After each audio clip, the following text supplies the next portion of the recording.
আমি এই প্রশ্নের আনসার দেওয়ার আগে জাস্ট এক মিনিট বলে নিচ্ছি। বাংলাদেশ জাতীয় ছাত্রদল একমাত্র ছাত্র সংগঠন, আপনি চ্যালেঞ্জ করে বলছি, একমাত্র ছাত্র সংগঠন, যে ছাত্র সংগঠন একমাত্র এই শত গুম খুনের পরও রাজপথে রয়েছে। আমি আরেকটু বিষয় আপনাকে শেষ করে দিচ্ছি, আনসার দিচ্ছি এই প্রশ্ন কেন আমরা এই ভারতের সময় নিয়েছি। সেটি হলো, আপনি বিগত এটি আমাদের বাদ দিয়ে আপনি ছাত্রলীগকেও এই প্রশ্ন করা উচিত। এই ছাত্রলীগের বাংলাদেশ তারা দাবি করে যে এই স্বাধীনতা মানে ৭১ সালে তাদের ভূমিকা ছিল, তাদের শেখ মুজিবের পর, শেখ মুজিব মানে ১৯৭৮ সালের পরে একজন নেতাকর্মী গুম হয়েছে কিনা জিজ্ঞাসা করবেন। আর আমার ছাত্র দলের ৫ শতাধিক নেতাকর্মী, আমরা সেই লিস্ট আপনাদের দিয়েছি, ৫ শতাধিক নেতাকর্মী গুম হয়েছে, খুন হয়েছে। আমরা কি হারিয়ে গেছি? আমরা সর্বাত্মকভাবে রাজপথে রয়েছি এবং প্রতিজ্ঞা করছি অবশ্যই আমাদের ভাই রাস্তার জন্য নয়, শুধু আমরা সর্বাত্মকভাবে দেশের গণতন্ত্র পুনরুদ্ধারের জন্য রাজপথে রয়েছে, থাকবো।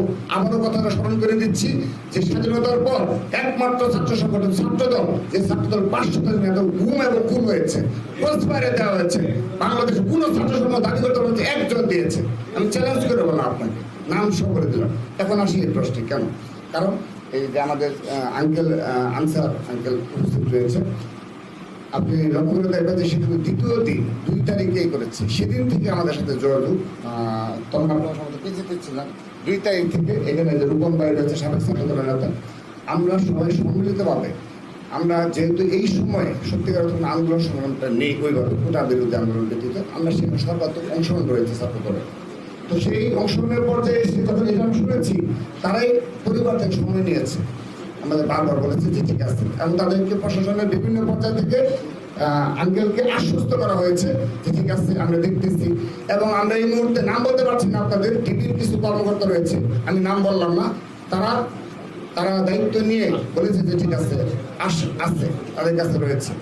তো আমরা এই সময় এসে এটা যদি দলীয়ভাবে বিনা কারণ অর্থ রাজনৈতিকভাবে এই মুহূর্তে কোনো মামলা নেই, ওয়ারেন্ট নেই, সেই কারণে আমরা ভেবেছি যে না ঠিক আছে, যেহেতু ফ্যামিলি চাচ্ছে যে তারা এইভাবে জিনিসটা শেষ করতে পারবে। তো না পারতে পরে বিগত আপনি হয়তো জানেন না, আমরা আরো ৩ দিন আগে হিজরিবাইয়ের সময় আমরা পরিবার বাদ দিয়ে আমরা কিন্তু প্রেস ব্রিফিং করেছি। এবং আপনার অবগত থাকার কথা, আরো আগে থেকে মহাসচিব স্যার রিপ্রেজেন্ট করেছে। আর আন্দোলনের কথা বললেন, এগুলো যদি আবারও বলছি, একমাত্র ছাত্র সংগঠন ছাত্রদল যে সাধারণ জনগণের জন্য, ছাত্র সমাজের জন্য একমাত্র আমরাই তো মাঠে রয়েছি। আপনি অপরাপর একটা ছাত্র সংগঠনের নাম বলেন। আরেকটু কথা বলে আমি এই প্রশ্নে শেষ করে দিচ্ছি। আপনাদের অভিযোগের টিম মধুর ক্যান্টিনে যাবেন, সেই মধুর ক্যান্টিনে এই দখলদার আওয়ামী লীগ, ভোটারবিহীন অবৈধ ফ্যাসিস্ট সরকার আওয়ামী লীগ এই দেশের রাজনীতিকে ধ্বংস করে দিয়েছে কিভাবে ছাত্র রাজনীতিকে। আপনি মধুর ক্যান্টিনে যাবেন, সেখানে একমাত্র ছাত্রলীগ ব্যতীত কোনো একটি টেবিলে অন্য কোনো ছাত্র সংগঠন আপনি দেখবেন না। তবে বাম সংগঠনগুলোকে অস্তিত্ব সংকটে ভুগতেছে, তাদের কোনো ঢাকা বিশ্ববিদ্যালয়ের নেতাকর্মী নেই, আপনি সেগুলো বিষয়ে প্রতিবেদন করতে পারেন। একমাত্র ছাত্র দল রয়েছে, থাকবে। রাজনীতি নিয়ে আমাদের সুচিন্তিত এই বিষয়ের কারণে আমরা একটু সময় নিয়েছি। ধন্যবাদ।